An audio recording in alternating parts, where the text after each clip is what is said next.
सर्व धर्मातील ज्येष्ठ नागरिक 60 वर्षे किंवा त्याहून अधिक या वयाचे भारतातील तीर्थक्षेत्रांना मोफत भेटीच्या दर्शनाची संधी देण्यासाठी मुख्यमंत्री तीर्थदर्शन योजना अशी योजना आणलेली होती।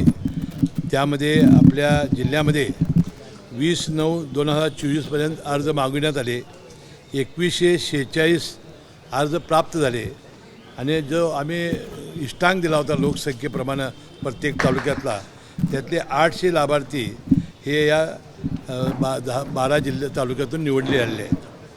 आता 14 जुलै 2024च्या निर्णयाप्रमाणे पालकमंत्री या समितीचा अध्यक्ष आहे। तालुकानिहाय कोटा आपण निश्चित केलेला होता आणि 28 सप्टेंबर 2024 रोजी सकाळी 9:50 वाजता छत्रपती शाहू महाराज टर्मिनल कोल्हापूर इथून अयोध्या येथे 30/9/2024 रोजी अयोध्या धाम येथे ती पोचेल व अयोध्या दर्शन घेऊन परत 1/10/2024 रोजी अयोध्या धाम इथून निघून हे ज्येष्ठ नागरिक 3/10/2024 रोजी छत्रपती शाहू महाराज टर्मिनल कोल्हापूर येथे पोचतील। मला अशासाठी आनंद आहे की राज्यातील पहिली अयोध्या दर्शनासाठी रेल्वे कोल्हापुरामधून 28 तारखेला धावणार आहे।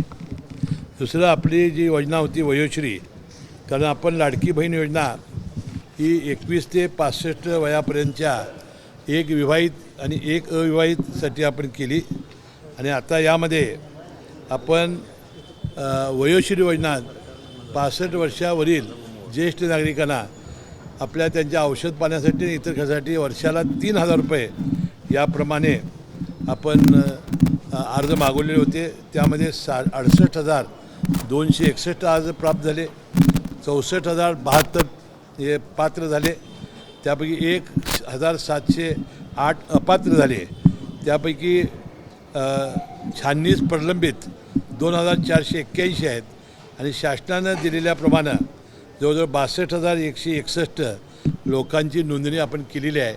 आता यांचं ऑथेंटिकेशन ज्यावेळा होईल त्यावेळा हे पैसे त्यांच्या खात्यावर थेट येणार आहेत। त्यांनी ते कसे खर्चायचे ते ज्येष्ठ नागरिकांनी, कोणाला कानाचं मशीन घ्यायचं असेल, कोणाला औषधं घ्यायची असतील किंवा त्यांना इतर खर्चासाठी करण्यासाठी एक आधार देणारी योजना, या दोन्ही योजनेचा शुभारंभ हा पहिल्यांदा कोल्हापूर जिल्ह्यामधून होतो आहे। पालकमंत्री म्हणून मला विशेष त्याचा आनंद आहे।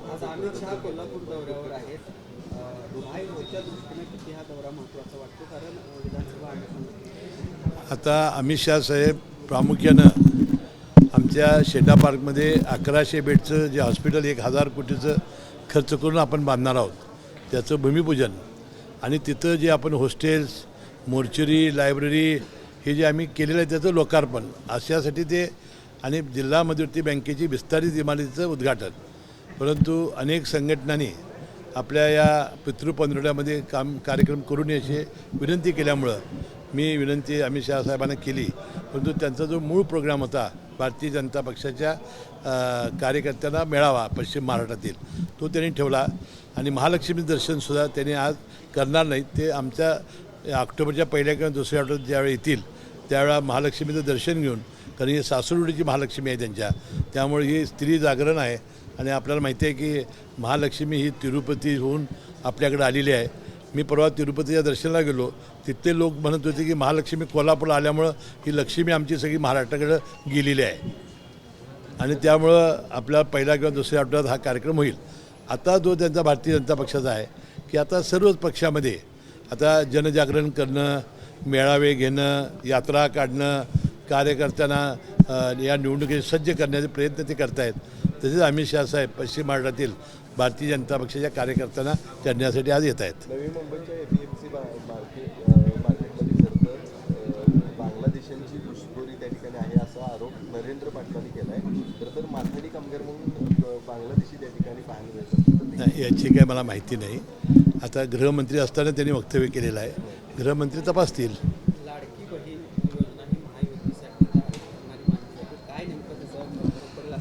आमच्या तिन्ही पक्षांनी याचा सर्वे केला आणि यामध्ये या लाडक्या बहिणीचे 2 महिन्याचे पैसे गेल्यानंतर 20 ते 25% राईज तिन्ही पक्षामध्ये दिसून आलेला आहे लोकमतामध्ये। आता दुसरा हप्ता गेला म्हणजे सप्टेंबर आणि ऑक्टोबरचा, तर मला वाटतं तो 30%च्या फटती जाईल। कंत्राटी कर्मचाऱ्यांनी आता आंदोलनाचा इशारा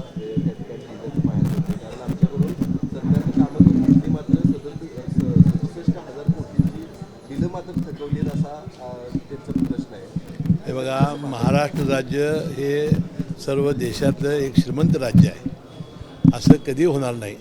ठीक आहे, थोडं पुढं मागं होईल, पण शासनाचे पैसे हे पोचण्याची जबाबदारी शासनाची आहे. शासन प्रसंगी कर्ज काढेल, पण कुणाचे पैसे थकवणार नाही.